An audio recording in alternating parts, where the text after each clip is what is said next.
සමහර අය මේ මැග්නීසියම් දැන් මැග්නීසියම් සිංක් වගේ දේවල් ගන්න පුරුදු වෙලා ඉන්නවා.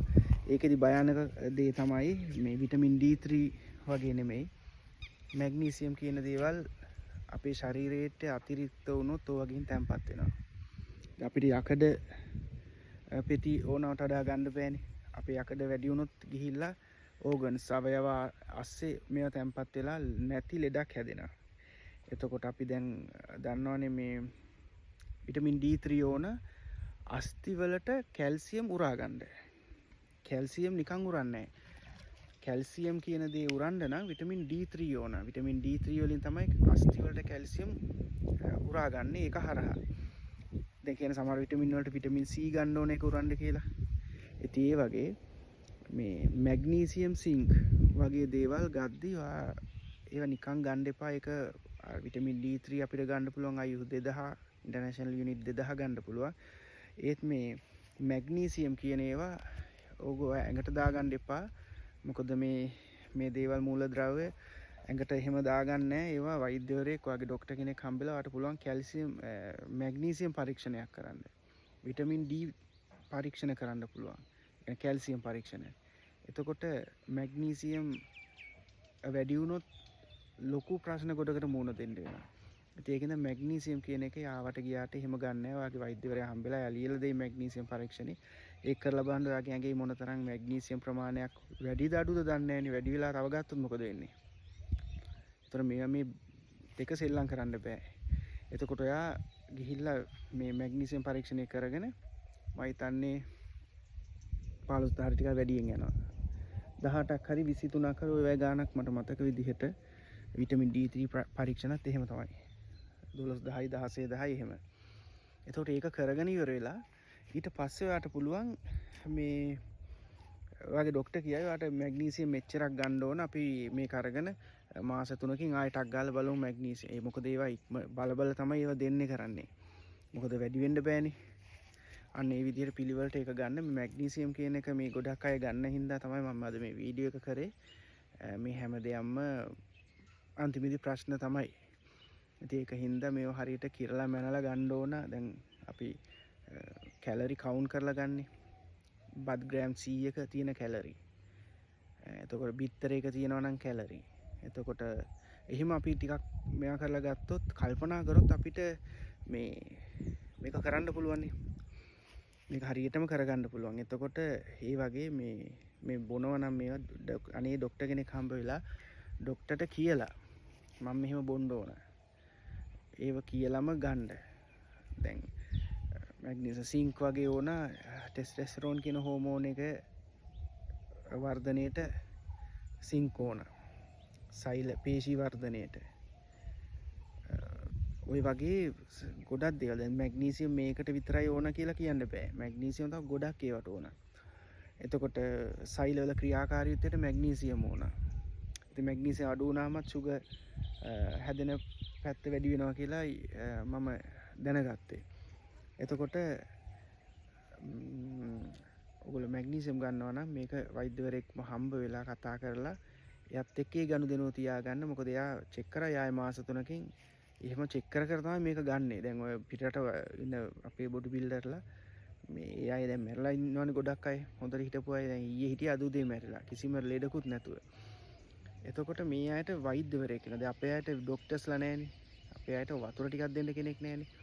මේගොල්ලෝ ස්ටීරොයිඩ් වෛරක විද ගන්නවා. ඉතින් ඒ වගේ growth hormone මේ ගොඩාක් දේවල් කරනවා. කරලා මොන හරි දෙන පෙත්තා බිබී ගෙදරට වෙලා ඉන්නවා. ඉතින් මේ පිටරටවල් වල එහෙම නැහැ.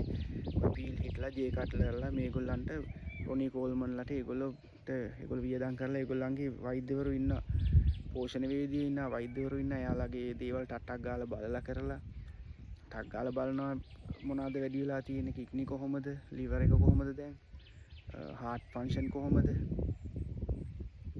මේ හැම දෙයක්ම බල බල තමයි යාළව ඉදිරියට යන්නේ. ඒවට ඒගොල්ලෝ ලොකු වියදමක් කරනවා. යාළට නැත්තම් ඒ රජයෙන් හරි වියදම් කරනවා. මොකද ඇමරිකාව වෙනුවෙන් ක්‍රීඩා කරන අයට ඒගොල්ලෝ කෝටි ගණන් ඩොලර් වියදම් කරනවා. එතකොට අපි මේ මුකුත්ම නැතුව මේ රටේ ඉන්න මේ ගම්වල අම්මා තාත්තලාගේ ළමයි ස්ටිරොයිඩ් වර්ග ගහගෙන ඇඟවල් තියේ.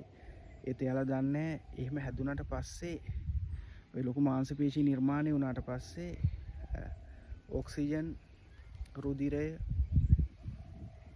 මේ හැම දෙයක්ම පොම්ප කරන්න ඕන හાર્ට් එකෙන්. ඒතර හાર્ට් එක වෙනදාට වඩා ලොකු වෙහෙසක් ගන්නවා. අපි ඉගෙනගෙන තියෙන්නේ හෘද පේශීන් විඩාවටපත් වෙන්නේ නැහැ කියලා.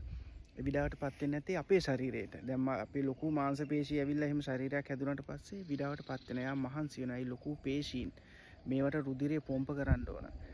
මේවට ඔක්සිජන් පොම්ප කරන්න ඕන. නිතරම ඒ සෛල වලට අවශ්‍ය කරන දේවල් පොම්ප කරන්න ඕනේ. හાર્ට් එක නිතරම වෙනදාට වඩා වේගෙන් ටිකක් වැඩ කරනවා. ඒතකොට ප්‍රෙෂර් එක ටිකක් වැඩි වෙන්නේ යන්නේ ඒකයි. ඉතින් මේවා ගොඩක් මේ ව්‍යායාම කරන්න ගත්ත අය අපි මේ වීඩියෝ මේවයි කතා කරාම මේවට සමහරවිට hina වෙලා දානවා. ඉතින් hina වෙන්න ඕනේ. ඉතින් ඒ අයටම තමයි. ඒ කියන්නේ hina වෙන්නේ ඒ කිසිම දැනුමක් නැතිකම. ඒ කියන්නේ දන්නේම ජිම් එකට ගිහිල්ලා බර උස්සන්නයි ඉන්ජෙක්ෂන් ටික විද ගන්නයි ජිම් එකේ කෝච් කියපු මොකක් හරි එකක් අහගෙන මේවා එන්නයි. අර කෝච් දන්නෙත් නැහනේ.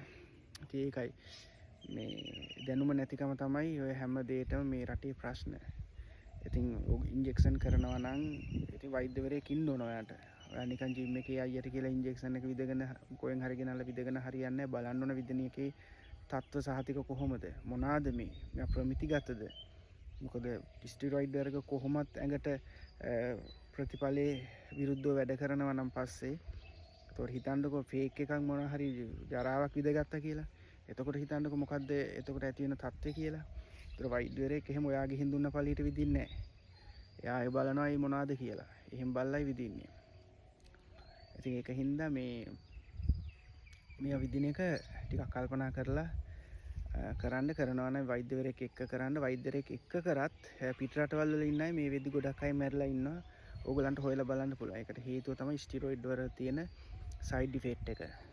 ඩයිනපෝල්, ඔය ටීපෝල් කියලා කියන්නේ ඩීපෝල්, ඇනඩෝල්, තව වර්ග තියෙනවා මට සමහර ඒවා මතක නැහැ. ඉතින් ඕවා ගත්තම liver failure වෙනවා. liver අනිවාර්යෙන් ප්‍රෙෂර් වැඩි වෙනවා. ඒක ෂුවර් ප්‍රෙෂර් එක වැඩි වෙනවා. කොහොමත් මාංශ පේශි ස්කන්ධේ වැඩි වෙද්දී ප්‍රෙෂර් එක ටිකක් වැඩි වෙන්න පුළුවන්.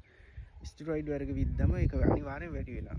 ස්වභාවික මාංශ පේශි වර්ධනය කරගත්තම ස්වභාවික විදිහට එතකොට ලොකු බලපෑමක් එන්නේ. මොකද ඒක ස්වභාවිකයි. අරක කෘතිමයි.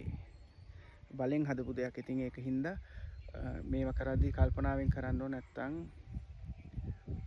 ඔයගොල්ලන්ට වියදම් කරන්න සල්ලි නැහැ. මම දන්න ඔය ඉන්න බොඩි බිල්ඩර්ලට වියදම් කරන්න සල්ලි නැහැ. ඔක මේ කියන්නේ.